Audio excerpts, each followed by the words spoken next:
چې په کوم انسان کې پنځه خبرې وي نو د هغه سره دوستانه وکړه، او که دغه پنځه خبرې پکې نه وي دوستانه ور سره مه کوه. اوله خبر امام غزالی رحمه الله بیان فرمایي عقلمن انسان سره دوستانه کوه. ځکه که بې وقوفه انسان وي او عقل پکې نه وي نو تا ته به د نفع نه بغیر ضرر رسي، نفع نه ضرر به درته رسي، نقصان به درته هر وخت رسي. تنوی رحمه الله بیان فرمایي وایي د یو کس یو ملګری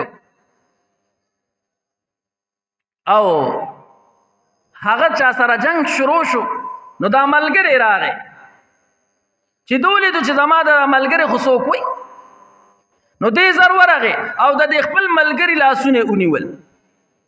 نو چې لاسونه ولا ونیول نو هغه خلکو راګیر کو د بوس سقې ته جوړ کړ، ځکه چې اوس لاسم بندي او خلکو در باندې رايخو دي. نو چې کله دې د جنگ نه فارغ شو ورته وی ظالم دادی ولې را لاسونه ونیول، پکار خو دا و چې تا د خلکو نه زه خلاص کړی وم، دوی سره تین ختم زما په سر باندې، نو ته الټه رالې زما لاسونه دې ونیول، دا ته زما څنګه ملګری؟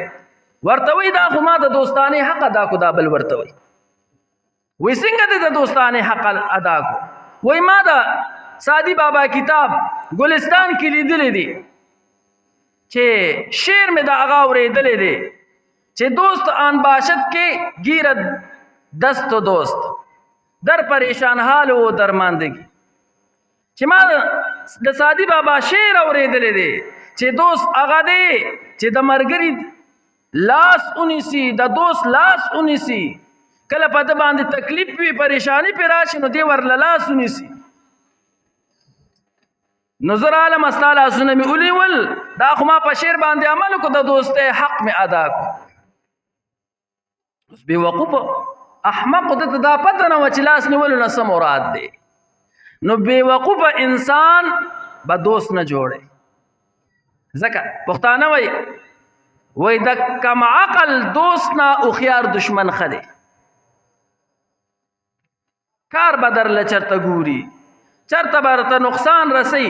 نو امام غزالی رحمه الله وایي چې عقلمند دوست جوړ کا، چې عقلمند نه وي بې وقوفه دوست نه ګورې ځان وساته، تمام عمر به درله غر کي.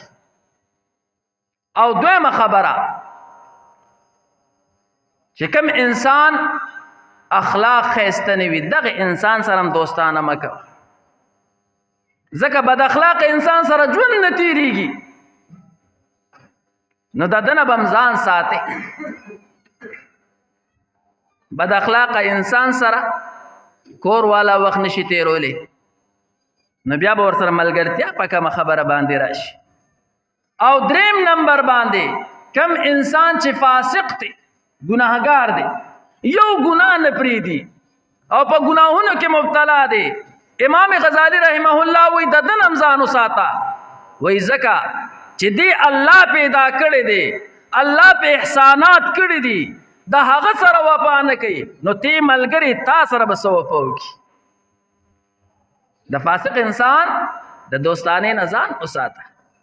امام غزالی رحمه الله بیان فرمایي کوم انسان چې فاسق دی، ګناهګار دی، په ګناهونو کې مبتلا دی، د ده نه ځان وساته، ځکه دی د الله وفادار نشو چې هغه پیدا کړی دی، هغه په احسانات کړي دي، خوراک ولا ورکوي، ژوند یې ورکړی دی، کور یې ورکړی دی، د زندګۍ سامان یې ورکړی دی، نو چې دی د الله نشو نو ستا به څه شي؟ ځان ته وساته د ګناهګار انسان نه. او څلورمه خبره امام غزالی رحمه الله بیان فرمایي چې دوست جوړې نو څلورمه خبره چې بدعتي نه وي، ځکه چې د بدعتي سره دوستانه سکے په بدعتي باندې سلام هم نه دی پکار. آقا انعامدار محمد رسول الله صلی الله علیه وسلم بیان فرمائی من وقر صاحب بدعت فقد اعان على هدم الاسلام. آقا انعامدار محمد رسول الله صلی الله علیه وسلم بیان فرمائی چاچ تعظیم کو د بدعتی انسان په دین کې نوې کار ایجاد کړی دی او ترا اولګې دی د دقې بدعتي دی تعظیم وکړو.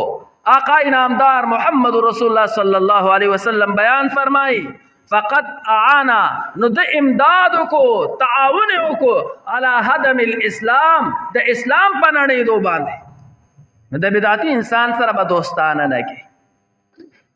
او پنځمه خبره چې کوم انسان کې حرص وي نو دغه انسان سره به دوستانه نه کوي. حریص انسان د مال د دنیا چې په ده کې د مال او د دنیا حرص وي نو داسې انسان سره به هم دوستانه نه کوي. او نن سبا خو ماحول د دغه حرص جوړ دی د مال د دنیا. او تاسو وکتل د مال د پاره د دنیا د پاره څومره دوستان خپل دوستان ووجل، څومره ملګرو خپل ملګري ووجل د مال د پاره د جایداد د پاره. نو امام غزالی رحمه الله بیان فرمایي وای چا کې چې دا 15 خبرې نه وي دغه انسان د دوستۍ لایق نه دی.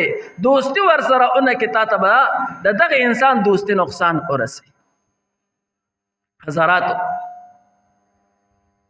مومن به دوست ساتي، مسلمان به دوست ساتي. او په مسلمان کې چې دغه 15 خبرې وي اوس د دې مسلمان د دوستانه حکم ولې دی؟ کله چې ستا د مسلمان سره تعلق وي د مسلمان سره د دوستانه وي نو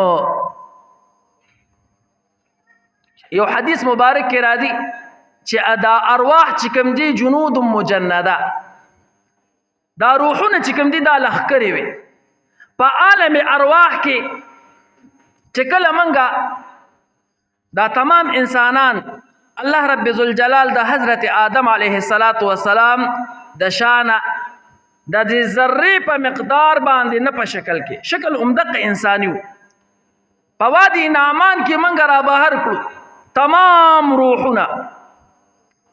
نو دا لخر د دې روحونو دا لخر وي نو دا روحونه چې کوم ځای کې وو یوځای نو په دنیا کې هم دقه شانتي دوی به یوځای یو بل به پیژني او عمدغه رنګې دا میل ملاپ په آخرت کې می.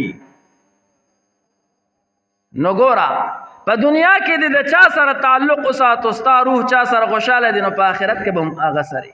المرء مع من احب انسان د هغه چا سره وي چا سره چې تعلق ساتي. د چا سره چې د په دنیا باندې تعلق نو پرواز د آخرت په عمدق خلکو سره. نو آقا انعامدار محمد رسول الله صلی الله علیه وسلم بیان فرمائے لا تصاحب الا مؤمنا اے ملګری ما جوړوا دوست ما جوړوا الا مؤمنا مگر د ایمان خاوند جوړ کا ځکه چې دا بستا په آخرت کې پکار راځي. او قرآن کې راځي چې دا دنیا دار دوستانان چې کوم دي دا په ورځ د قیامت باندې د یو بل دشمنان وګرځي. الا المتقون راغله د پرهیزګار خلک مؤمنان د ایمان والا پرهیزګار خلک دا په ورځ د قیامت باندې هم د دوی دوستانه برقرار وي. نو رسول الله مبارک زکه بیان فرمای لا تصاحب الا مؤمنا ملګری ما جوړوا دوست ما جوړوا تعلقدار ما جوړوا مگر مومن جوړ کا د ایمان خاون جوړ کا پرهیزګار انسان جوړ کا. او کنا دوست بد جوړ کو تعلق دې د بد انسان سره جوړ کو نو چې هغه سکی هغه بتم کې پرواز د قیامت بتاتم نقصان ورسیږي. حضراتو